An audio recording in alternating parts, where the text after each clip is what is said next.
ನಮಸ್ಕಾರ. ಮುಖ್ಯಾಂಶಗಳು. ದೇಶಾದ್ಯಂತ ಕೋವಿಡ್-19 ಲಸಿಕಾ ಅಭಿಯಾನಕ್ಕೆ ಪ್ರಧಾನಿ ವಿಡಿಯೋ ಕಾನ್ಫರೆನ್ಸ್ ಮೂಲಕ ಚಾಲನೆ. ಲಸಿಕೆ ದೊರೆತರೂ ಮುನ್ನೆಚ್ಚರಿಕೆಗಳ ಪಾಲನೆ ಅಗತ್ಯ. ಪ್ರಧಾನಿ ನರೇಂದ್ರ ಮೋದಿ. ರಾಜ್ಯಕ್ಕೆ ಕೇಂದ್ರ ಗೃಹ ಸಚಿವ ಅಮಿತ್ ಶಾ 2 ದಿನಗಳ ಅಧಿಕೃತ ಭೇಟಿ. ಭದ್ರಾವತಿಯಲ್ಲಿ ರ್ಯಾಪಿಡ್ ಆಕ್ಷನ್ ಫೋರ್ಸ್ ಕೇಂದ್ರಕ್ಕೆ ಭೂಮಿ ಪೂಜೆ. ಗೋವಾದಲ್ಲಿಂದು ಭಾರತೀಯ ಅಂತಾರಾಷ್ಟ್ರೀಯ ಚಲನಚಿತ್ರೋತ್ಸವ ಆರಂಭ. ಕೇಂದ್ರ ಸಚಿವ ಪ್ರಕಾಶ್ ಜಾವಡೇಕರ್ ಚಾಲನೆ. ಬ್ರಿಸ್ಬೇನ್ನಲ್ಲಿ ಭಾರತ ಆಸ್ಟ್ರೇಲಿಯಾ 4ನೇ ಟೆಸ್ಟ್ ಕ್ರಿಕೆಟ್. ಮೊದಲ ಇನ್ನಿಂಗ್ಸ್ನಲ್ಲಿ ಆಸ್ಟ್ರೇಲಿಯಾ 369 ರನ್. ವಾರ್ತೆಗಳ ವಿವರ.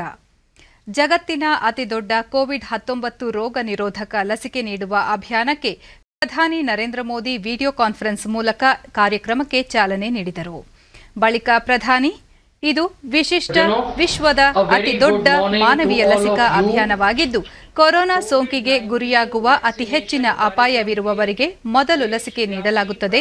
ಕೊರೋನಾ ವಿರುದ್ಧದ ಹೋರಾಟದಲ್ಲಿ ಮುಂಚೂಣಿಯಲ್ಲಿರುವ ಆರೋಗ್ಯ ಕಾರ್ಯಕರ್ತರಿಗೆ ನಂತರ ದೇಶ ಹಾಗೂ ಕಾನೂನು ಸುವ್ಯವಸ್ಥೆ ಕಾಪಾಡುವ ಸಿಬ್ಬಂದಿಗೆ ಲಸಿಕೆ ನೀಡಲಾಗುತ್ತದೆ ಎಂದು ತಿಳಿಸಿದರು. मेरे प्यारे देशवासियों, नमस्कार। आज के दिन का पूरे देश को बेसब्री से इंतजार रहा है। कितने महीनों से देश के हर घर में बच्चे, बूढ़े, जवान सभी की जुबान यही सवाल था कि कोरोना की वैक्सीन कब आएगी। तो अब कोरोना की वैक्सीन आ गई है, बहुत कम समय में आ गई है। अब से ಕೋವಿಡ್ ಲಸಿಕಾ ಅಭಿಯಾನದಲ್ಲಿ ಲಸಿಕೆ ಪಡೆದ ನಂತರ ಜನರು ತಮ್ಮ ಆರೋಗ್ಯ, ವ್ಯಕ್ತಿಗತ ಅಂತರ ಮತ್ತು ಮಾಸ್ಕ್ ಧರಿಸುವಂತಹ ಮುನ್ನೆಚ್ಚರಿಕಾ ಕ್ರಮಗಳನ್ನು ನಿರ್ಲಕ್ಷಿಸಬಾರದು. टीकाकरण अभियान शुरू होने जा रहा है। ದೇಶಾದ್ಯಂತ ಆರಂಭವಾಗಿರುವ ಲಸಿಕಾ ಅಭಿಯಾನದಲ್ಲಿ ದೇಶದ 1 ಡೋಸ್ ಲಸಿಕೆ ಪಡೆದ ನಂತರ ಕಡ್ಡಾಯವಾಗಿ 1 ತಿಂಗಳ ಅಂತರದಲ್ಲಿ 2ನೇ ಲಸಿಕೆಯನ್ನು ಪಡೆಯಬೇಕು. 2ನೇ ಲಸಿಕೆ ಪಡೆದ 2 ವಾರದ ನಂತರ ದೇಹದಲ್ಲಿ ರೋಗ ನಿರೋಧಕ ಶಕ್ತಿ ಉತ್ಪಾದನೆಯಾಗುತ್ತದೆ. ಅಲ್ಲಿಯವರೆಗೆ ತಾಳ್ಮೆಯಿಂದ ಮುನ್ನೆಚ್ಚರಿಕಾ ಕ್ರಮಗಳನ್ನು ಪಾಲಿಸಬೇಕು. ಲಸಿಕೆ ಪಡೆದಿದ್ದೇವೆ ಎಂದು ನಿರ್ಲಕ್ಷ್ಯ ಮಾಡದೆ ಆರೋಗ್ಯವನ್ನು ಗಂಭೀರವಾಗಿ ಪರಿಗಣಿಸಬೇಕು. ಮಾಸ್ಕ್ ಧರಿಸುವುದು, 6 ಅಡಿ ಅಂತರ ಕಾಯ್ದುಕೊಳ್ಳುವುದನ್ನು ಮರೆಯಬಾರದು. ಜನರು ಊಹಾಪೋಹಗಳಿಗೆ ಕಿವಿಗೊಡದೆ ಲಸಿಕೆ ಪಡೆಯಲು ಮುಂದೆ ಬರಬೇಕು ಎಂದು ಕರೆ ನೀಡಿದರು. ದೇಶದ ವಿಜ್ಞಾನಿಗಳು ಹಗಲು ರಾತ್ರಿ ಶ್ರಮ ವಹಿಸಿ ಕೇವಲ 3 ತಿಂಗಳಲ್ಲಿ 2 ದೇಶೀಯ ಕೋವಿಡ್ ಲಸಿಕೆಯನ್ನು ತಯಾರಿಸಿದ್ದಾರೆ. ಲಸಿಕೆ ತಯಾರಿಸಲು ಸಾಮಾನ್ಯವಾಗಿ ವರ್ಷಗಳ ಸಂಶೋಧನೆಯ ಅಗತ್ಯವಿರುತ್ತದೆ. ಆದರೆ ಈ ತುರ್ತು ಪರಿಸ್ಥಿತಿಯನ್ನು ಗಮನದಲ್ಲಿರಿಸಿಕೊಂಡು ಕೆಲವೇ ತಿಂಗಳಲ್ಲಿ ದೇಶಾದ್ಯಂತ ವಿತರಿಸುವಷ್ಟು ದೊಡ್ಡ ಪ್ರಮಾಣದಲ್ಲಿ ಲಸಿಕೆ ಸಿದ್ಧಪಡಿಸಲಾಗಿದೆ. ಭಾರತೀಯ ಲಸಿಕೆ ವಿದೇಶಿ ಲಸಿಕೆಗಳಿಗೆ ಹೋಲಿಸಿದರೆ ತುಂಬಾ ಅಗ್ಗವಾಗಿದೆ ಮತ್ತು ಬಳಕೆ ಕೂಡ ಸುಲಭವಾಗಿದೆ. ಇವುಗಳನ್ನು ಇಲ್ಲಿನ ಹವಾಮಾನ ಸ್ಥಿತಿಗತಿಗಳಿಗೆ ತಕ್ಕಂತೆ ತಯಾರಿಸಲಾಗಿದೆ. ಇದು ಸೋಂಕಿನ ವಿರುದ್ಧ ನಿರ್ಣಾಯಕ ಗೆಲುವು ತಂದುಕೊಡಲಿದೆ ಎಂದು ವಿಶ್ವಾಸ ವ್ಯಕ್ತಪಡಿಸಿದರು. ದೇಶದ ಜನರು ಯಾವುದೇ ಸಂಕಷ್ಟದ ಸಂದರ್ಭದಲ್ಲಿ ಆತ್ಮವಿಶ್ವಾಸ ಕಳೆದುಕೊಂಡಿಲ್ಲ. ದೇಶದಲ್ಲಿ ಕೊರೋನಾ ಮೊದಲ ಬಾರಿಗೆ ಕಂಡು ಬಂದಾಗ ಕೇವಲ 1 ಪ್ರಯೋಗಾಲಯದಲ್ಲಿ ಅದರ ಮಾದರಿ ತಪಾಸಣೆ ಮಾಡಲಾಗುತ್ತಿತ್ತು. ಆದರೆ ಈಗ ಅದರ ಸಂಖ್ಯೆ ಹೆಚ್ಚಿರುವುದರ ಜೊತೆಗೆ ನಾವು ಆತ್ಮನಿರ್ಭರದತ್ತ ಸಾಗಿದ್ದೇವೆ ಎಂದರು. ದೇಶಾದ್ಯಂತ ಆರಂಭವಾಗಿರುವ ಲಸಿಕಾ ಅಭಿಯಾನದಲ್ಲಿ ದೇಶದ ಮೂಲೆ ಮೂಲೆಗಳಲ್ಲೂ ಲಸಿಕೆ ನೀಡಲಾಗುತ್ತಿದೆ. ಎಲ್ಲ ರಾಜ್ಯಗಳು ಹಾಗೂ ಕೇಂದ್ರಾಡಳಿತ ಪ್ರದೇಶಗಳ ಒಟ್ಟು 3,006 ಘಟಕಗಳಲ್ಲಿ ಲಸಿಕೆ ನೀಡುವ ಕಾರ್ಯಕ್ರಮ ಆರಂಭಗೊಳ್ಳಲಿದ್ದು, ಪ್ರತಿ ಘಟಕದಲ್ಲಿ ಸುಮಾರು 100 ಫಲಾನುಭವಿಗಳಿಗೆ ಲಸಿಕೆ ನೀಡಲಾಗುವುದು. 18 ವರ್ಷದೊಳಗಿನ ವ್ಯಕ್ತಿಗಳಿಗೆ, ಗರ್ಭಿಣಿ ಮತ್ತು ಹಾಲುಣಿಸುತ್ತಿರುವ ತಾಯಂದಿರಿಗೆ ಕೋವಿಡ್-19 ಲಸಿಕೆ ನೀಡುವಂತಿಲ್ಲ ಎಂದು ಕೇಂದ್ರ ಸರ್ಕಾರ ಈಗಾಗಲೇ ಸೂಚನೆ ನೀಡಿದೆ. महत्वपूर्ण सिद्धांतों पर आधारित है, जिसे सबसे ज्यादा जरूरी है उसे सबसे पहले कोरोना का टीका लगेगा। जिसे कोरोना संक्रमण का रिस्क सबसे ज्यादा है उसे पहले टीका लगेगा। जो हमारे डॉक्टर्स हैं, नर्सेस हैं, अस्पताल में सफाई कर्मी हैं, मेडिकल पैरामेडिकल स्टाफ हैं, वो कोरोना की वैक्सीन के सबसे पहले हकदार हैं। चाहे वो सरकारी अस्पताल में हो या फिर प्राइवेट में, सभी को ये वैक्सीन प्राथमिकता पर लगेगी। इसके बाद उन लोगों को टीका लगाया जाएगा जिन पर जरूरी सेवाओं और देश की रक्षा या कानून व्यवस्था की जिम्मेदारी है। जैसे हमारे सुरक्षा बल हो गए, पुलिसकर्मी हो गए, फायर ब्रिगेड के लोग हो गए, सफाई कर्मचारी हो गए, इन सभी को ಕೋವಿಡ್-19 ಸಾಂಕ್ರಾಮಿಕ ಲಸಿಕೆ ಹಾಗೂ ಕೋವಿನ್ ತಂತ್ರಾಂಶಗಳಿಗೆ ಸಂಬಂಧಿಸಿದ ಪ್ರಶ್ನೆಗಳಿಗೆ ಉತ್ತರಿಸಲು ಸಹಾಯವಾಣಿ 1075 ಅನ್ನು ಸ್ಥಾಪಿಸಲಾಗಿದೆ. इनकी संख्या करीब करीब 3 करोड़ होती है। इन सभी के वैक्सीनेशन का खर्च भारत सरकार द्वारा उठाया जाएगा। ಮುಖ್ಯಮಂತ್ರಿ ಬಿಎಸ್ ಯಡಿಯೂರಪ್ಪ ಬೆಂಗಳೂರಿನ ವಿಕ್ಟೋರಿಯಾ ಆಸ್ಪತ್ರೆಯ ಮೆಡಿಕಲ್ ಕಾಲೇಜು ಮತ್ತು ಸಂಶೋಧನಾ ಸಂಸ್ಥೆಯಲ್ಲಿ ಹಮ್ಮಿಕೊಳ್ಳಲಾಗಿರುವ ವರ್ಚುವಲ್ ಕಾರ್ಯಕ್ರಮದಲ್ಲಿ ಕೋವಿಡ್ ಲಸಿಕೆ ಅಭಿಯಾನಕ್ಕೆ ಚಾಲನೆ ನೀಡಿದರು. ನಂತರ ಕೋವಿಡ್ ಲಸಿಕೆಯ ಮೊದಲ ಅಂಚೆ ಲಕೋಟೆಯನ್ನು ಬಿಡುಗಡೆಗೊಳಿಸಲಾಯಿತು. ಒಟ್ಟು 3006 ಕೇಂದ್ರಗಳನ್ನು ಗುರುತಿಸಲಾಗಿದೆ. ಈ ಸಂದರ್ಭದಲ್ಲಿ ಕೇಂದ್ರ ಸಚಿವ ಪ್ರಹ್ಲಾದ್ ಜೋಶಿ, ಆರೋಗ್ಯ ಮತ್ತು ವೈದ್ಯಕೀಯ ಶಿಕ್ಷಣ ಸಚಿವ ಡಾಕ್ಟರ್ ಕೆ ಸುಧಾಕರ್, ಸಂಸದ ಪಿಸಿ ಮೋಹನ್, ಆಸ್ಪತ್ರೆಯ ಹಿರಿಯ ವೈದ್ಯರು ಮತ್ತು ಸಿಬ್ಬಂದಿ ಉಪಸ್ಥಿತರಿದ್ದರು. ಈ ಲಸಿಕಾ ಕೊಠಡಿಗೆ ತೆರಳಿ ಈ ಲಸಿಕಾ ಅಭಿಯಾನಕ್ಕೆ ಚಾಲನೆಯನ್ನ ನೀಡಲಿದ್ದಾರೆ. ಇದ್ದೀರಿ ಸಂಪೂರ್ಣ ಸುರಕ್ಷಾ ಕವಚವನ್ನ ರಚಿಸಿರುವಂತಹ ನಿಜಕ್ಕೂ ಇದೊಂದು ಅತ್ಯಂತ ಮಹತ್ವದ ಕ್ಷಣ.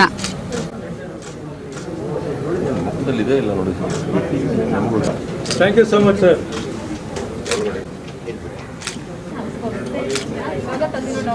ಲಸಿಕೆ ಸ್ವೀಕರಿಸಿದ ಫಲಾನುಭವಿಗಳಿಗೆ ಹೂಗುಚ್ಛ ನೀಡಿ ಲಸಿಕಾ ಕೇಂದ್ರಕ್ಕೆ ಬರುವಂತಹ ನಂತರ ವೈದ್ಯರು ಅವರಿಗೆ ಲಸಿಕೆಯ ಸ್ವೀಕರಿಸಿದ ನಂತರದ ಪ್ರಕ್ರಿಯೆಗಳನ್ನು ವಿವರಿಸಿದರು.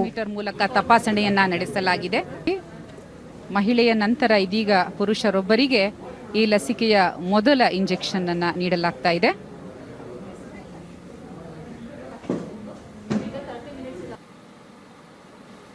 ಸಣ್ಣದಾದಂತಹ ಚುಚ್ಚುಮದ್ದಾಗಿರುವ ಇದು ಯಾವುದೇ ರೀತಿಯ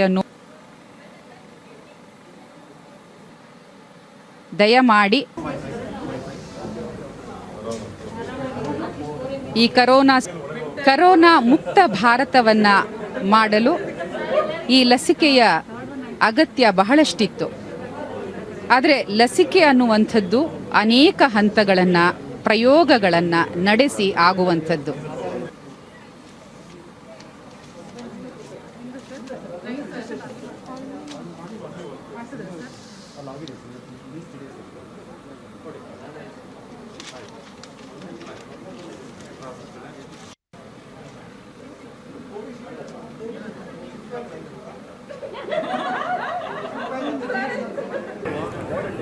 ಬಳಿಕ ಯಡಿಯೂರಪ್ಪ, ರಾಜ್ಯದಲ್ಲಿ 243 ಘಟಕಗಳಲ್ಲಿ ಲಸಿಕೆ ನೀಡಲಾಗುತ್ತಿದೆ.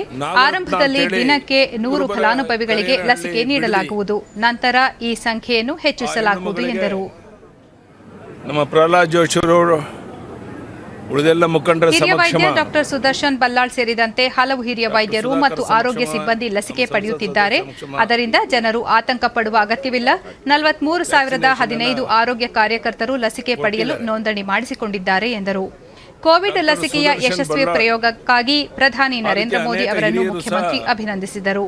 ಬೆಂಗಳೂರಿನ 10 ಆಸ್ಪತ್ರೆಗಳು ಸೇರಿದಂತೆ 237 ಕೇಂದ್ರಗಳಲ್ಲಿ ಕೋವಿಶೀಲ್ಡ್ ಹಾಗೂ ಬಳ್ಳಾರಿ, ಶಿವಮೊಗ್ಗ, ಹಾಸನ, ಚಿಕ್ಕಮಗಳೂರು, ಚಾಮರಾಜನಗರ ಮತ್ತು ದಾವಣಗೆರೆ ಕೇಂದ್ರಗಳಲ್ಲಿ ಕೋವ್ಯಾಕ್ಸಿನ್ ಲಸಿಕೆ ವಿತರಿಸಲಾಗುತ್ತಿದೆ.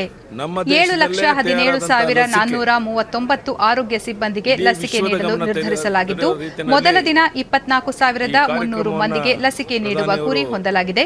ರಾಜ್ಯದಲ್ಲಿ 8,14,500 ಡೋಸ್ ಲಸಿಕೆ ಲಭ್ಯವಿದ್ದು, ಒಂದು ವಾರದಲ್ಲಿ ಮೊದಲ ಹಂತದ ಲಸಿಕೆ ವಿತರಣೆ ಪ್ರಕ್ರಿಯೆ ಮುಗಿಯಲಿದೆ. ಕರ್ನಾಟಕ ಅಂಚೆ ಇಲಾಖೆ ಪೋಸ್ಟ್ ಮಾಸ್ಟರ್ ಜನರವರು ಮನವಿ ಮಾಡಿದ್ದಾರೆ. ಅದರಂತೆ ಅದನ್ನು ಸಹ ನಾವು ಬಿಡುಗಡೆ ಮಾಡಿದ್ದೇವೆ. ಪ್ರಧಾನಿ ನರೇಂದ್ರ ಮೋದಿಯವರಿಗೆ ಇವತ್ತು ದೇಶದ ಎಲ್ಲ ಜನ ನಾವು ಅಭಿನಂದನೆಯನ್ನು ಸಲ್ಲಿಸ್ತೇವೆ. ಅವರ ವಿಶೇಷವಾದ ಪರಿಶ್ರಮದಿಂದ ಭಾರತದಲ್ಲೇ ತಯಾರಾದಂಥ ಈ ಲಸಿಕೆ ಏನು ಕೋವಿಡ್ನಿಂದ ಸಿಕ್ಕಿ ನರಳುತ್ತಾ ಇದ್ದರು ಅವರ ಪ್ರಾಣವನ್ನು ಉಳಿಸುವಂಥ ಒಂದು ಕೆಲಸದಲ್ಲಿ ಪ್ರಧಾನಿಯವರು ಯಶಸ್ವಿಯಾಗಿದ್ದಾರೆ. ದೇಶದ ಜನರ ಪರವಾಗಿ, ರಾಜ್ಯದ ಜನರ ಪರವಾಗಿ ಪ್ರಧಾನಿ ನರೇಂದ್ರ ಮೋದಿಯವರಿಗೆ ನಾನು ಈ ಸಂದರ್ಭದಲ್ಲಿ ಅಭಿನಂದನೆಯನ್ನು ಸಲ್ಲಿಸ್ತೇನೆ. ಕೇಂದ್ರ ಗೃಹ ಸಚಿವ ಅಮಿತ್ ಶಾ ಇಂದು ಬೆಂಗಳೂರಿನ ಎಚ್ಎಎಲ್ ವಿಮಾನ ನಿಲ್ದಾಣಕ್ಕೆ ಬೆಳಗ್ಗೆ ಆಗಮಿಸಲಿದ್ದು, ವಿಮಾನ ನಿಲ್ದಾಣದಲ್ಲಿ ಮುಖ್ಯಮಂತ್ರಿ ಬಿಜೆಪಿ ರಾಜ್ಯಾಧ್ಯಕ್ಷರು ಸಂಪುಟ ಸಹೋದ್ಯೋಗಿಗಳೊಂದಿಗೆ ಚರ್ಚಿಸಲಿದ್ದಾರೆ ಎಂದು ಸಚಿವ ಅರವಿಂದ ಲಿಂಬಾವಳಿ ತಿಳಿಸಿದ್ದಾರೆ. ನಂತರ ಅವರು ಬೆಂಗಳೂರಿನಿಂದ ಭದ್ರಾವತಿಗೆ ತೆರಳಿ ವಿವಿಧ ಅಭಿವೃದ್ಧಿ ಕಾಮಗಾರಿಗಳಿಗೆ ಚಾಲನೆ ನೀಡಲಿದ್ದು, ಸಂಜೆ ಬೆಂಗಳೂರಿಗೆ ಹಿಂದಿರುಗಲಿದ್ದಾರೆ ಎಂದು ತಿಳಿಸಿದರು. ಸ್ವಲ್ಪ ಡಿಸ್ಟೆನ್ಸಲ್ಲಿ ಇರಬೇಕು. ಮೂರು ಕಡೆಗೆ ಡಿವೈಡ್ ಮಾಡಿದ್ದೀವಿ. ಇಲ್ಲೂ ಕೂಡ ವೇದಿಕೆ ಹಾಕಿ ಅವ್ರ ಹತ್ರ ಯಾರು ಹೋಗದೇ ಇರೋಂಗೆ. ಸೊ ಅದನ್ನು ಅವಕಾಶವೂ ಇರಬೇಕು, ಅಪಾರ್ಚುನಿಟಿನೂ ಇರಬೇಕು. ಜೊತೆಗೆ ಕರೋನಾ ಹಿನ್ನೆಲೆಯೊಳಗೆ ಮತ್ತು ಅವ್ರಿಗಿರುವಂಥ ಸೆಕ್ಯೂರಿಟಿಯ ಅಂಶಗಳನ್ನು ಗಮನದಲ್ಲಿಟ್ಟುಕೊಂಡೇ ಇದನ್ನೆಲ್ಲವನ್ನು ಯೋಜನೆ ಮಾಡ್ತಾರೆ. ಡಿಡಿ ನ್ಯೂಸ್ನೊಂದಿಗೆ ಸಂಸದ ಬಿವೈ ರಾಘವೇಂದ್ರ, ಕೇಂದ್ರ ಗೃಹ ಸಚಿವ Amit Shah rapid action force ಘಟಕಕ್ಕೆ ಶಂಕುಸ್ಥಾಪನೆ ನೆರವೇರಿಸಲಿದ್ದಾರೆ ಎಂದು ತಿಳಿಸಿದ್ದಾರೆ. ನಂತರ ವಿಧಾನಸೌಧದಲ್ಲಿ ತುರ್ತು ನಿರ್ವಹಣಾ ವ್ಯವಸ್ಥೆ, ಪೊಲೀಸ್ ಗೃಹ 2025 ಮತ್ತು ಮೀಸಲು ಪಡೆಯ ಆಡಳಿತ ಕಚೇರಿ ಕಟ್ಟಡವನ್ನು ಸಚಿವರು ಉದ್ಘಾಟಿಸಲಿದ್ದಾರೆ. ಬಳಿಕ ಪಕ್ಷದ ಪ್ರಮುಖ ನಾಯಕರ ಸಮಿತಿ ಸಭೆಯಲ್ಲಿ ಪಾಲ್ಗೊಳ್ಳಲಿದ್ದಾರೆ. ನಾಳೆ ಬಾಗಲಕೋಟೆ ಮತ್ತು ಬೆಳಗಾವಿಯಲ್ಲಿ ನಡೆಯುವ ಜನಸೇವಕ ಸಮಾವೇಶ ಸಮಾರೋಪ ಸಮಾರಂಭ ಸೇರಿ ವಿವಿಧ ಕಾರ್ಯಕ್ರಮಗಳಲ್ಲಿ ಅಮಿತ್ ಶಾ ಭಾಗವಹಿಸಲಿದ್ದಾರೆ. ಧಾರವಾಡ ತಾಲೂಕಿನ ಗರಗ ಗ್ರಾಮದಲ್ಲಿ ನೂತನ ಬಸ್ ನಿಲ್ದಾಣ ಮತ್ತು ರಸ್ತೆ ಅಗಲೀಕರಣ ಹಾಗೂ ಸುಧಾರಣೆ ಕಾಮಗಾರಿಗೆ ಕೇಂದ್ರ ಸಂಸದೀಯ ವ್ಯವಹಾರ, ಕಲ್ಲಿದ್ದಲು ಹಾಗೂ ಗಣಿ ಸಚಿವ ಪ್ರಹ್ಲಾದ್ ಜೋಶಿ ನಿನ್ನೆ ಚಾಲನೆ ನೀಡಿದರು. ಕಾರ್ಯಕ್ರಮದಲ್ಲಿ ಬೃಹತ್, ಮಧ್ಯಮ ಹಾಗೂ ಸಾರ್ವಜನಿಕ ಉದ್ದಿಮೆ ಸಚಿವ ಜಗದೀಶ್ ಶೆಟ್ಟರ್, ಶಾಸಕ ಅಮೃತ ದೇಸಾಯಿ, ರಾಜ್ಯ ರೇಷ್ಮೆ ಮಂಡಳಿ ಅಧ್ಯಕ್ಷೆ ಸವಿತಾ ಅಮರಶೆಟ್ಟಿ ಮುಂತಾದವರು ಉಪಸ್ಥಿತರಿದ್ದರು. ಅಭಿವೃದ್ಧಿಯ ಜ್ಯೋತಿ ನಿರಂತರವಾಗಿರ್ಲಿ, ಅವರ ಪ್ರೋತ್ಸಾಹ ನಮಗಿರ್ಲಿ ಅಂತ ಎಲ್ಲರೂ ಕೂಡ ಜೋರಾದ ಚಪ್ಪಾಳೆಗಳನ್ನು ತಟ್ಟಿ ಧಾರವಾಡ ಕ್ಷೇತ್ರದ ಬಳಿಕ ಪ್ರಹ್ಲಾದ್ ಜೋಶಿ ಕೇಂದ್ರದ ಜಲ್ ಜೀವನ್ ಮಿಷನ್ ಯೋಜನೆಯ ಸಹಕಾರದೊಂದಿಗೆ ರಾಜ್ಯ ಸರ್ಕಾರ ಜಲಧಾರೆ ಮೂಲಕ ಧಾರವಾಡ ಜಿಲ್ಲೆಯ ಪ್ರತಿ ಗ್ರಾಮದ ಪ್ರತಿ ಮನೆಗಳಿಗೆ ಮಲಪ್ರಭಾ ನದಿಯಿಂದ ಕುಡಿಯುವ ನೀರು ಸರಬರಾಜು ಮಾಡಲು 14,000 ಕೋಟಿ ವೆಚ್ಚದ ಯೋಜನೆ ಸಿದ್ಧಗೊಳಿಸಲಾಗಿದೆ. ಕ್ಷೇತ್ರದ ತುಪ್ಪರಿಹಳ್ಳ ಹಾಗೂ ಬೆಣ್ಣೆಹಳ್ಳದ ಸರ್ವೆ ಕಾರ್ಯ ಪೂರ್ಣಗೊಂಡಿದ್ದು ಡಿಪಿಆರ್ ತಯಾರಾಗಿದೆ. ಕರೋನಾದಂತಹ ಸಂಕಷ್ಟದ ಸಮಯದಲ್ಲೂ ಸ್ಥಳೀಯ ಶಾಸಕರ ಪ್ರಯತ್ನದ ಫಲದಿಂದಾಗಿ ಹಲವು ಅಭಿವೃದ್ಧಿ ಕಾರ್ಯಗಳನ್ನು ಕೈಗೆತ್ತಿಕೊಳ್ಳಲಾಗಿದೆ ಎಂದು ತಿಳಿಸಿದರು. ಜಿಲ್ಲೆಯಲ್ಲಿ ಕಳೆದ ಬಾರಿ ಸುರಿದ ಮಳೆಗೆ ಹಾಳಾಗಿದ್ದ ಸರ್ಕಾರಿ ಶಾಲೆಗಳ ಕೊಠಡಿಗಳ ನಿರ್ಮಾಣಕ್ಕೆ 15 ಕೋಟಿ ರೂಪಾಯಿ ಅನುದಾನ ನೀಡಲಾಗಿದೆ. ಅಲ್ಲದೆ ವಿವಿಧ ಕಂಪನಿಗಳ ಸಹಕಾರದಿಂದ 1200 ಡೆಸ್ಕ್ಗಳನ್ನು ಸಿದ್ಧ ಮಾಡಿಕೊಡಲಾಗಿದೆ. ಕೊಡಬೇಕು ಮತ್ತು ಇಲ್ಲಿ ಬಂದದನ್ನು ಅನೌನ್ಸ್ಮೆಂಟ್ ಮಾಡಬೇಕಂತ ನಾನು ಇವತ್ತು ಅವರಿಗೆ ಹೇಳಿದ್ದೇನೆ. 7 ಸರ್ಕಾರಿ ಶಾಲೆಗಳ 10 ಕೊಠಡಿಗಳಿಗೆ ಅಂದರೆ ಏನು ಮೊನ್ನೆ ಹೋಸರತೆ ಮಳೆ ಬಂದಾಗ ಬಿದ್ದಿತ್ತು, ಅವುಗಳನ್ನು ಕಂಪನಿಗಳ ದಾನದ ಹಣದಿಂದ, ಸರ್ಕಾರದ ಹಣದಿಂದ ಪ್ರತಿ ಒಂದು ಸ್ಕೂಲ್ ರೂಮ್ಗೆ 12.5 ಲಕ್ಷ ರೂಪಾಯಿದಂತೆ ನಾವು ಈಗಾಗಲೇ ಸುಮಾರು 10 ರೂಮ್ಗಳನ್ನು, ಅದರಲ್ಲಿ ಇನ್ನೊಂದು ಭಾರತ ಸರ್ಕಾರದ ರಾಷ್ಟ್ರೀಯ ಮಾಧ್ಯಮಿಕ ಶಿಕ್ಷಣ ಅಭಿಯಾನದಲ್ಲಿ ಕೇವಲ ಧಾರವಾಡ ಕ್ಷೇತ್ರಕ್ಕೆ 153 ಕೊಠಡಿಗಳನ್ನು 15 ಕೋಟಿ ರೂಪಾಯಿದೊಳಗೆ ನಾನು ಕೊಡಿಸಿದ್ದೇನೆ. ಭಾರತ ವಿಶ್ವದ 120 ದೇಶಗಳಿಗೆ ಔಷಧ ಪೂರೈಸುವ ಸಾಮರ್ಥ್ಯ ಹೊಂದಿದೆ. ಆದರೆ ಔಷಧ ತಯಾರಿಕೆಗೆ ಬೇಕಾಗುವ ಕೆಲವು ವಸ್ತುಗಳನ್ನು ಆಮದು ಮಾಡಿಕೊಳ್ಳುತ್ತಿದ್ದು, ಇದರ ಪ್ರಮಾಣವನ್ನು ತಗ್ಗಿಸಲು ಕೇಂದ್ರ ಸರ್ಕಾರ ಕ್ರಮ ಕೈಗೊಂಡಿದೆ ಎಂದು ಕೇಂದ್ರ ರಾಸಾಯನಿಕ ಮತ್ತು ರಸಗೊಬ್ಬರ ಖಾತೆ ಸಚಿವ ಡಿವಿ ಸದಾನಂದಗೌಡ ಬೆಂಗಳೂರಿನಲ್ಲಿಂದು ತಿಳಿಸಿದ್ದಾರೆ. ದೇಶದಲ್ಲಿ 3 ಬಲ್ಕ್ ಡ್ರಗ್ ಪಾರ್ಕ್ ಮತ್ತು 4 ಮೆಡಿಕಲ್ ಡಿವೈಸ್ ಪಾರ್ಕ್ಗಳನ್ನು ಸ್ಥಾಪಿಸಲು ಸರ್ಕಾರ ನಿರ್ಧರಿಸಿದ್ದು ತಲಾ 1,000 ಕೋಟಿ ರೂಪಾಯಿ ವೆಚ್ಚದಲ್ಲಿ ಮೂಲಸೌಕರ್ಯಗಳನ್ನು ಕಲ್ಪಿಸಲಾಗುತ್ತಿದೆ ಎಂದರು. ಕೇಂದ್ರ ಸರ್ಕಾರ ದೇಶಾದ್ಯಂತ 7,000ಕ್ಕೂ ಹೆಚ್ಚು ಜನೌಷಧಿ ಕೇಂದ್ರಗಳನ್ನು ತೆರೆದಿದ್ದು ಜನಸಾಮಾನ್ಯರಿಗೆ ಕಡಿಮೆ ದರದಲ್ಲಿ ಔಷಧಿಗಳು ಲಭಿಸಲು ಸಾಧ್ಯವಾಗಿದ್ದು ವೈದ್ಯರು ರೋಗಿಗಳಿಗೆ ಜೆನರಿಕ್ ಔಷಧಿಗಳನ್ನು ಬಳಸಲು ಶಿಫಾರಸು ಮಾಡಬೇಕು ಎಂದು ಮನವಿ ಮಾಡಿದರು. ಎಲ್ಲವೂ ಕೂಡ ಕ್ವಾಲಿಟಿ ಮೆಡಿಸಿನ್ಸ್ ಎಲ್ಲ ನಿಮ್ಮ ಲ್ಯಾಬೊರೇಟರಿಯಲ್ಲಿ ಅದು ಟೆಸ್ಟಿಂಗ್ ಆದಮೇಲೆ ಒಂದು ಜನರಿಗೆ ಸಿಗ್ತದೆ. 10% 90%ವರೆಗೆ ಮೊನ್ನೆ ನಾವು ಕರ್ನಾಟಕ ರಾಜ್ಯದಲ್ಲಿ ನಮ್ಮ ಒಂದು ಮಾರ್ಕೆಟಿಂಗ್ ಫೆಡರೇಷನ್ ಅವ್ರನ್ನ ಏಜೆನ್ಸಿಯನ್ನು ಅವರಲ್ಲಿ ಮಾಡಿದ್ದೇವೆ. ನಾನು ಎಲ್ಲ ಡಾಕ್ಟರ್ಗಳಲ್ಲಿ ವಿನಂತಿ ಮಾಡಿಕೊಳ್ಳೋದು, ದಯವಿಟ್ಟು ದೊಡ್ಡವರಿಗೆ ಬ್ರ್ಯಾಂಡೆಡ್ ಮೆಡಿಸಿನ್ಸ್ ಕೊಡಿ, ಪರವಾಗಿಲ್ಲ, ಆದರೆ ಬಡವರಿಗೆ ದಯವಿಟ್ಟು ಜನೌಷಧಿ ಕೇಂದ್ರ. ಹುಬ್ಬಳ್ಳಿ ಧಾರವಾಡ ಬೈಪಾಸ್ ಅನ್ನು 6 ಪಥದ ರಸ್ತೆಯಾಗಿ ನಿರ್ಮಾಣ ಮಾಡಲು 1,200 ಕೋಟಿ ರೂಪಾಯಿ ಅನುದಾನ ನೀಡಲು ಕೇಂದ್ರ ಸರ್ಕಾರ ಆದೇಶಿಸಿದೆ ಎಂದು ಕೇಂದ್ರ ಸಂಸದೀಯ ವ್ಯವಹಾರ, ಕಲ್ಲಿದ್ದಲು ಹಾಗೂ ಗಣಿ ಸಚಿವ ಪ್ರಹ್ಲಾದ್ ಜೋಶಿ ನಿನ್ನೆ ಧಾರವಾಡದಲ್ಲಿ ತಿಳಿಸಿದ್ದಾರೆ. ಸುದ್ದಿಗಾರರ ಜೊತೆ ಅವರು ಕಾಮಗಾರಿ ಸಂಬಂಧ ಎಲ್ಲ ಸಿದ್ಧತೆಗಳು ಅಂತಿಮ ಹಂತದಲ್ಲಿದ್ದು ಅದಕ್ಕಾಗಿ ಜನವರಿ 27ರಂದು ದೆಹಲಿಯಲ್ಲಿ ಸಚಿವ ಜಗದೀಶ್ ಶೆಟ್ಟರ್, ಕೇಂದ್ರ ಜಲಮಂಡಳಿ ಅಧಿಕಾರಿಗಳು ಹಾಗೂ ಜಿಲ್ಲೆಗೆ ಸಂಬಂಧಪಟ್ಟ ಅಧಿಕಾರಿಗಳ ಜೊತೆ ಸಭೆ ನಡೆಸಿ ತೀರ್ಮಾನಿಸಲಾಗುತ್ತದೆ. ಇದಲ್ಲದೆ ರಸ್ತೆ ಅಕ್ಕಪಕ್ಕದ ಜಮೀನು ರಾಜ್ಯ ಸರ್ಕಾರಕ್ಕೆ ಸೇರಿದ್ದು ಅದನ್ನು ನಮ್ಮ ವಶಕ್ಕೆ ನೀಡಿದರೆ ಶೀಘ್ರದಲ್ಲೇ ಕಾಮಗಾರಿ ಆರಂಭಿಸಲಾಗುವುದು ಎಂದು ಭರವಸೆ ನೀಡಿದರು. ಭೀಕರ ಅಪಘಾತ ಸಂಭವಿಸಿ 14 ಮಂದಿ ಮೃತಪಟ್ಟಿರುವ ಸ್ಥಳಕ್ಕೆ ಭೇಟಿ ನೀಡಿ ಅಧಿಕಾರಿಗಳಿಂದ ಮಾಹಿತಿ ಪಡೆದುಕೊಳ್ಳಲಾಗುವುದು ಎಂದರು. 27ನೇ ತಾರೀಕು ಡೆಲ್ಲಿ ಒಳಗೆ ನಾವು ನ್ಯಾಷನಲ್ ಹೈವೇ ಅಥಾರಿಟಿ ಚೇರ್ಮನ್ನು ಮತ್ತು ಡೈರೆಕ್ಟರ್ ಜನರಲ್ಲು, ಕರ್ನಾಟಕ ರಾಜ್ಯದ PWD ಅಧಿಕಾರಿಗಳು, ಮಂತ್ರಿಗಳು ಮತ್ತು ಜಗದೀಶ್ ಶೆಟ್ಟರ್ದು ಸಭೆಯನ್ನು ನಾನು ಡೆಲ್ಲಿ ಒಳಗೆ ಕರೆದೇನೆ. ಅದು ಬಗೆಹರಿತಂದ್ರೆ ಈಗಾಗಲೇ ನಾವು 1,200 ಕೋಟಿ ರೂಪಾಯಿ ಸ್ಯಾಂಕ್ಷನ್ ಮಾಡಿದ್ದೇವೆ. ತಕ್ಷಣ ವರ್ಕ್ ರಾಜ್ಯ ಮತ್ತು ಕೇಂದ್ರಾಡಳಿತ ಪ್ರದೇಶಗಳ ಮುಖ್ಯ ಚುನಾವಣಾಧಿಕಾರಿ ಮತ್ತು ಜಂಟಿ ಮುಖ್ಯ ಚುನಾವಣಾಧಿಕಾರಿವರೆಗಿನ ಹುದ್ದೆ ಹೊಂದಿರುವವರ ವಿರುದ್ಧ ಯಾವುದೇ ಶಿಸ್ತು ಕ್ರಮ ಕೈಗೊಳ್ಳುವ ಮುನ್ನ ಪೂರ್ವಾನುಮತಿ ಪಡೆದುಕೊಳ್ಳುವುದು ಕಡ್ಡಾಯ ಎಂದು ಕೇಂದ್ರ ಚುನಾವಣಾ ಆಯೋಗ ಸೂಚನೆ ನೀಡಿದೆ. ಈ ಕುರಿತು ಆಯೋಗ ರಾಜ್ಯಗಳ ಮುಖ್ಯ ಕಾರ್ಯದರ್ಶಿ ಮತ್ತು ಸಂಪುಟ ಕಾರ್ಯದರ್ಶಿಗೆ ಪತ್ರ ಬರೆದಿದ್ದು, ಚುನಾವಣೆ ಅಂತ್ಯಗೊಂಡ ನಂತರ ಮುಖ್ಯ ಚುನಾವಣಾಧಿಕಾರಿಗಳು ಮತ್ತು ಇತರ ಅಧಿಕಾರಿಗಳ ಮೇಲೆ ರಾಜ್ಯ ಸರ್ಕಾರಗಳು ಆರೋಪ ಹೊರಿಸುತ್ತಿರುವ ಪ್ರಕರಣಗಳು ಗಮನಕ್ಕೆ ಬಂದಿವೆ. ಇದಕ್ಕೆ ಇನ್ನು ಮುಂದೆ ಅವಕಾಶವಿರುವುದಿಲ್ಲ. ಚುನಾವಣಾಧಿಕಾರಿಗಳ ಅವಧಿ ಮತ್ತು ಚುನಾವಣೆ ಮುಗಿದು 1 ವರ್ಷದ ಅವಧಿವರೆಗೆ ಅವರ ವಿರುದ್ಧ ನೇರವಾಗಿ ಪ್ರಕರಣ ದಾಖಲಿಸುವ, ವಾಹನ ಭದ್ರತೆ ಮತ್ತು ಇತರ ಸೌಲಭ್ಯಗಳನ್ನು ಹಿಂಪಡೆಯುವ ಮುನ್ನ ಪೂರ್ವಾನುಮತಿ ಪಡೆಯಬೇಕು ಎಂದಿದೆ. ಗೋವಾದಲ್ಲಿ ಇಂದಿನಿಂದ 24ರವರೆಗೆ 51ನೇ ಭಾರತೀಯ ಅಂತಾರಾಷ್ಟ್ರೀಯ ಚಲನಚಿತ್ರೋತ್ಸವ ನಡೆಯಲಿದೆ. ಪಣಜಿ ಬಳಿಯ ಡಾ. ಶ್ಯಾಮ್ ಪ್ರಸಾದ್ ಮುಖರ್ಜಿ ಒಳಾಂಗಣ ಕ್ರೀಡಾಂಗಣದಲ್ಲಿ ಉದ್ಘಾಟನೆ ಕಾರ್ಯಕ್ರಮ ನಡೆಯಲಿದ್ದು, ಕೇಂದ್ರ ವಾರ್ತಾ ಮತ್ತು ಪ್ರಸಾರ ಖಾತೆ ಸಚಿವ ಪ್ರಕಾಶ್ ಜಾವಡೇಕರ್ ಹಾಗೂ ಗೋವಾ ಮುಖ್ಯಮಂತ್ರಿ ಡಾ.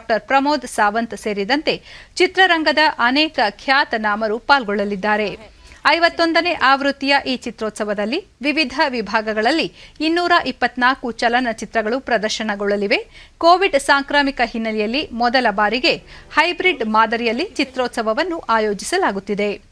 ಚಲನಚಿತ್ರೋತ್ಸವದ ವೇಳೆ ಕಳೆದ ವರ್ಷ ನಿಧನ ಹೊಂದಿದ ಭಾರತದ 9 ಅಂತಾರಾಷ್ಟ್ರೀಯ ಖ್ಯಾತ ಕಲಾವಿದರ ಚಲನಚಿತ್ರಗಳನ್ನು ಪ್ರದರ್ಶಿಸಲಾಗುವುದು. ನಟರಾದ ಇರ್ಫಾನ್ ಖಾನ್, ಸುಶಾಂತ್ ಸಿಂಗ್ ರಜಪೂತ್, ರಿಷಿ ಕಪೂರ್ ಮತ್ತು ಹಾಲಿವುಡ್ ತಾರೆ ಚಾಡ್ವಿಕ್ ಬೋಸ್ಮನ್ ಮತ್ತು ಸೌಮಿತ್ರಾ ಚಟರ್ಜಿ ಅವರಿಗೆ ಚಿತ್ರೋತ್ಸವದಲ್ಲಿ ಶ್ರದ್ಧಾಂಜಲಿ ಸಲ್ಲಿಸಲಾಗುವುದು. ಅಲ್ಲದೆ ಚಲನಚಿತ್ರ ನಿರ್ದೇಶಕರಾದ ಬಸು ಚಟರ್ಜಿ, ನಿಶಿಕಾಂತ್ ಕಾಮತ್, ಮನಮೋಹನ್ ಮಹಾಪಾತ್ರ, ಉರ್ದು ಕವಿ ರಾಹತ್ ಇಂದೋರಿ, ನೃತ್ಯ ನಿರ್ದೇಶಕಿ ಸರೋಜ್ ಖಾನ್, ಗಾಯಕ SP ಬಾಲಸುಬ್ರಹ್ಮಣ್ಯಂ, ನಟರಾದ ಜಗದೀಪ್, ಕುಂಕುಮ್, ನಿಮ್ಮಿ, ಬಿಜಯ್ ಮೊಹಂತಿ, ಶ್ರೀರಾಮ್ ಲಾಗೂ, ಅಜಿತ್ ದಾಸ್, ಸಂಗೀತ ನಿರ್ದೇಶಕ ವಾಹಿದ್ ಖಾನ್, ಚಲನಚಿತ್ರ ಸಾಹಿತಿ ಯೋಗೇಶ್ವರ್ ಗೌರ್ ಹಾಗೂ ವಸ್ತ್ರ ವಿನ್ಯಾಸಕರಾದ ಭಾನು ಆಥತ್ಯ ಅವರಿಗೂ ಚಿತ್ರೋತ್ಸವದಲ್ಲಿ ಶ್ರದ್ಧಾಂಜಲಿ ಸಲ್ಲಿಸಲಾಗುವುದು.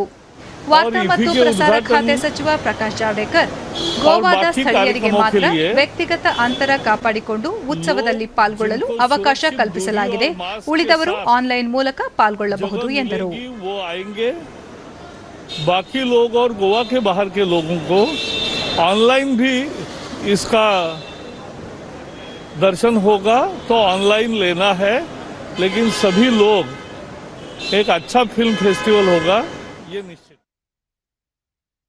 3 ದಿನಗಳ ಅಧಿಕೃತ ಭಾರತ ಪ್ರವಾಸ ಕೈಗೊಂಡಿರುವ ನೇಪಾಳದ ವಿದೇಶಾಂಗ ಸಚಿವ ಪ್ರದೀಪ್ ಕುಮಾರ್ ಗ್ಯಾವಲಿ ಇಂದು ದೆಹಲಿಯಲ್ಲಿ ರಕ್ಷಣಾ ಸಚಿವ ರಾಜನಾಥ್ ಸಿಂಗ್ ಅವರನ್ನು ಭೇಟಿ ಮಾಡಿ ಮಾತುಕತೆ ನಡೆಸಿದರು. ಇದಕ್ಕೂ ಮುನ್ನ ನಿನ್ನೆ ನಡೆದ ಭಾರತ ನೇಪಾಳ ಜಂಟಿ ಆಯೋಗದ 6ನೇ ಸಭೆಯಲ್ಲಿ ವಿದೇಶಾಂಗ ವ್ಯವಹಾರಗಳ ಸಚಿವ ಡಾ ಎಸ್ ಜೈಶಂಕರ್ ಮತ್ತು ನೇಪಾಳದ ವಿದೇಶಾಂಗ ಸಚಿವ ಪ್ರದೀಪ್ ಕುಮಾರ್ ಗ್ಯಾವಲಿ ಪಾಲ್ಗೊಂಡು ದ್ವಿಪಕ್ಷೀಯ ಒಪ್ಪಂದಗಳ ಕುರಿತು ಚರ್ಚೆ ನಡೆಸಿದರು. ಉಭಯ ರಾಷ್ಟ್ರಗಳ ಗಡಿ ವಿವಾದದ ನಡುವೆ ಈ ಸಭೆ ಮಹತ್ವ ಪಡೆದುಕೊಂಡಿದೆ. ಉಭಯ ನಾಯಕರು ಸಂಪರ್ಕ, ಆರ್ಥಿಕತೆ, ವ್ಯಾಪಾರ, ಇಂಧನ, ತೈಲ, ಜಲಸಂಪನ್ಮೂಲ, ರಾಜಕೀಯ ಹಾಗೂ ಭದ್ರತಾ ಕ್ಷೇತ್ರಗಳಲ್ಲಿ ಪರಸ್ಪರ ಸಹಕಾರ ನೀಡುವ ಕುರಿತು ಸಂವಾದ ನಡೆಸಿದರು. ಈ ಸಂದರ್ಭದಲ್ಲಿ ಗ್ಯಾವಲಿ ಕೋವಿಡ್ ಲಸಿಕೆ ಅಭಿಯಾನಕ್ಕಾಗಿ ಭಾರತಕ್ಕೆ ಅಭಿನಂದನೆ ಸಲ್ಲಿಸಿದರು ಮತ್ತು ತಮ್ಮ ದೇಶಕ್ಕೆ ಶೀಘ್ರ ಲಸಿಕೆ ಪೂರೈಸುವಂತೆ ಮನವಿ ಮಾಡಿದರು. ಪ್ರಾರಂಭ್ ಸ್ಟಾರ್ಟ್ಅಪ್ ಇಂಡಿಯಾ ಅಂತಾರಾಷ್ಟ್ರೀಯ ಶೃಂಗಸಭೆ ಉದ್ದೇಶಿಸಿ ಪ್ರಧಾನಮಂತ್ರಿ ನರೇಂದ್ರ ಮೋದಿ ಇಂದು ಸಂಜೆ 5 ಗಂಟೆಗೆ ವಿಡಿಯೋ ಕಾನ್ಫರೆನ್ಸ್ ಮೂಲಕ ಭಾಷಣ ಮಾಡಲಿದ್ದಾರೆ ಹಾಗೂ ಸ್ಟಾರ್ಟ್ಅಪ್ಗಳೊಂದಿಗೆ ಸಂವಾದ ನಡೆಸಲಿದ್ದಾರೆ. 2018ರ ಆಗಸ್ಟ್ನಲ್ಲಿ ಕಠ್ಮಂಡುವಿನಲ್ಲಿ ನಡೆದ 4ನೇ ಬಿಮ್ಸ್ಟೆಕ್ ಶೃಂಗಸಭೆಯಲ್ಲಿ ಪ್ರಧಾನಿ ಮಾಡಿದ ಪ್ರಕಟಣೆಯ ಅನುಸಾರ ವಾಣಿಜ್ಯ ಮತ್ತು ಕೈಗಾರಿಕಾ ಸಚಿವಾಲಯದ ಕೈಗಾರಿಕೆ ಮತ್ತು ಆಂತರಿಕ ವ್ಯಾಪಾರದ ಉತ್ತೇಜನಾ ಇಲಾಖೆ ಈ ಶೃಂಗಸಭೆಯನ್ನು ಆಯೋಜಿಸಿದೆ. ಪ್ರಧಾನಿ ಅವರು ಚಾಲನೆ ನೀಡಿದ ಸ್ಟಾರ್ಟ್ಅಪ್ ಇಂಡಿಯಾ ಉಪಕ್ರಮದ 5ನೇ ವಾರ್ಷಿಕೋತ್ಸವದ ಅಂಗವಾಗಿ ಹಮ್ಮಿಕೊಳ್ಳಲಾಗಿರುವ ಈ ಕಾರ್ಯಕ್ರಮದಲ್ಲಿ 25ಕ್ಕೂ ಹೆಚ್ಚು ದೇಶಗಳು ಮತ್ತು 200ಕ್ಕೂ ಹೆಚ್ಚು ಭಾಷಣಕಾರರು ಭಾಗವಹಿಸಲಿದ್ದಾರೆ. ಈ ಕುರಿತು ಟ್ವೀಟ್ ಮಾಡಿರುವ ಪ್ರಧಾನಿ ನರೇಂದ್ರ ಮೋದಿ, ತಾವು ಇಂದು ವಿಶ್ವದ ಸ್ಟಾರ್ಟ್ಅಪ್ ಉದ್ಯಮಿಗಳೊಂದಿಗೆ ಸಂವಾದ ನಡೆಸಲಿದ್ದು ಪ್ರಾರಂಭ ಅಂತಾರಾಷ್ಟ್ರೀಯ ಶೃಂಗಸಭೆ ಉದ್ದೇಶಿಸಿ ಮಾತನಾಡುವುದಾಗಿ ತಿಳಿಸಿದ್ದಾರೆ.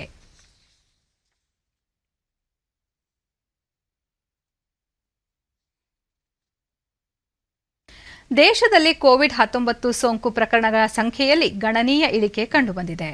ಕಳೆದ 24 ಗಂಟೆಗಳಲ್ಲಿ ಹೊಸದಾಗಿ 15,158 ಕೊರೋನಾ ಸೋಂಕು ಪ್ರಕರಣಗಳು ದೃಢಪಟ್ಟಿವೆ.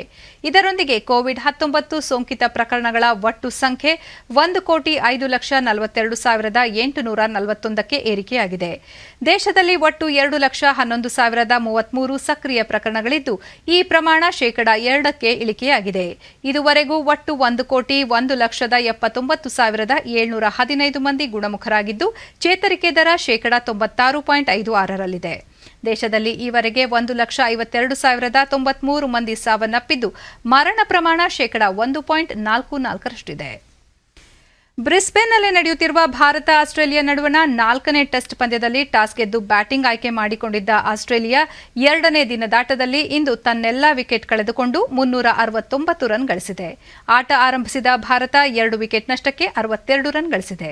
ಸದ್ಯ ಭಾರತ 307 ರನ್ಗಳ ಹಿನ್ನಡೆಯಲ್ಲಿದೆ. ಭಾರತದ ಪರ ವಾಷಿಂಗ್ಟನ್ ಸುಂದರ್ ಹಾಗೂ ಟಿ ನಟರಾಜನ್ ತಮ್ಮ ಚೊಚ್ಚಲ ಟೆಸ್ಟ್ ಪಂದ್ಯ ಆಡುತ್ತಿದ್ದಾರೆ. ಈಗಾಗಲೇ ಭಾರತ ಹಾಗೂ ಆಸ್ಟ್ರೇಲಿಯಾ ತಲಾ 1 ಟೆಸ್ಟ್ ಪಂದ್ಯಗಳನ್ನು ಗೆದ್ದು ಸಮಬಲ ಸಾಧಿಸಿದೆ. ಸಿಡ್ನಿಯಲ್ಲಿ ನಡೆದ 3ನೇ ಟೆಸ್ಟ್ ಪಂದ್ಯ ಡ್ರಾನಲ್ಲಿ ಅಂತ್ಯಗೊಂಡಿತ್ತು.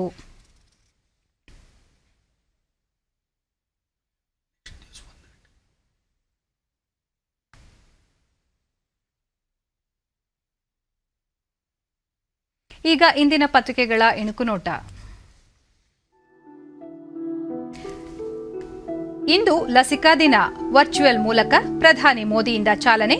ಕೋವಿಡ್ ಆಪ್ 24/7 ಸಹಾಯವಾಣಿ 1075 ಶುರು. ವಿಶ್ವದ ಮೊದಲ ಹೈಬ್ರಿಡ್ ಏರ್ ಶೋ. ಸಿದ್ಧತೆಗಳ ಪ್ರಗತಿ ಪರಿಶೀಲನೆ ನಡೆಸಿದ ಸಚಿವ ರಾಜನಾಥ್ ಸಿಂಗ್. ಏರ್ ಶೋ ಆಯೋಜನೆಯಲ್ಲಿ ಬೆಂಗಳೂರಿಗೆ ಇರುವ ಅನುಭವ ದೇಶದ ಯಾವ ನಗರಕ್ಕೂ ಇಲ್ಲ. ರಕ್ಷಣಾ ಸಚಿವ. ನಗರದಲ್ಲಿ ಕಾಲೇಜುಗಳು ಪೂರ್ಣ ಪ್ರಮಾಣದಲ್ಲಿ ಆರಂಭ. ಪ್ರಥಮ ದ್ವಿತೀಯ ವರ್ಷದ ಶೇಕಡಾ 40ರಷ್ಟು ವಿದ್ಯಾರ್ಥಿಗಳು ಹಾಜರು. ಉತ್ಸಾಹದಿಂದಲೇ ಬಂದ ವಿದ್ಯಾರ್ಥಿಗಳು. ಎಂದಿಗೂ ಭಾರತದ ತಾಳ್ಮೆ ಪರೀಕ್ಷೆ ಬೇಡ. ಚೀನಾ ಪಾಕಿಸ್ತಾನಕ್ಕೆ ಸೇನಾ ಮುಖ್ಯಸ್ಥ ಜನರಲ್ ನರವಾನೆ ಪರೋಕ್ಷ ಎಚ್ಚರಿಕೆ. ಚೀನಾದಲ್ಲಿ ಮತ್ತೆ ಹೈ ಅಲರ್ಟ್. ಹೊಸ ಕ್ವಾರಂಟೈನ್ ಕೇಂದ್ರ ನಿರ್ಮಾಣ. ಹಲವೆಡೆ ಲಾಕ್ಡೌನ್. ಉಳಿದಂತೆ ಇಂದು ನಗರಕ್ಕೆ ಕೇಂದ್ರ ಗೃಹ ಸಚಿವ ಅಮಿತ್ ಶಾ ಆಗಮನ. Tight security. ಭದ್ರತೆಗೆ 500ಕ್ಕೂ ಹೆಚ್ಚು ಪೊಲೀಸರ ನಿಯೋಜನೆ. 323 ಕೋಟಿ ರೂಪಾಯಿ ವೆಚ್ಚದ ಕಾಮಗಾರಿಗೆ ಶಂಕು. ಚತುಷ್ಪಥ ನಿರ್ಮಿಸುವ ಯೋಜನೆ. ಉತ್ತರ ಕರ್ನಾಟಕ ಭಾಗಕ್ಕೆ ಹರ್ಷ. ರಾಜ್ಯದ ಅಭಿವೃದ್ಧಿಗೆ ವರ ಸಿಎಂ.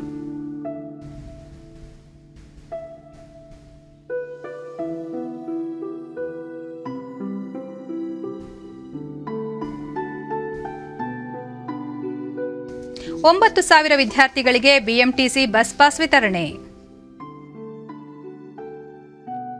ಧಾರವಾಡದಲ್ಲಿ ಭೀಕರ ಅಪಘಾತ, 8 ಮಂದಿ ಬಾಲ್ಯ ಸ್ನೇಹಿತೆಯರು ಸೇರಿ 11 ಮಂದಿ ದುರ್ಮರಣ, ಪ್ರಧಾನಿ ಮೋದಿ ಸಂತಾಪ. ಭಾರತ ಆಸ್ಟ್ರೇಲಿಯಾ 4ನೇ ಟೆಸ್ಟ್ ಕ್ರಿಕೆಟ್, ನಟರಾಜನ್ ಹ್ಯಾಟ್ರಿಕ್ ಪಾದಾರ್ಪಣೆ, ಬೃಹತ್ ಮೊತ್ತದತ್ತ ಆತಿಥೇಯ ಆಸ್ಟ್ರೇಲಿಯಾ.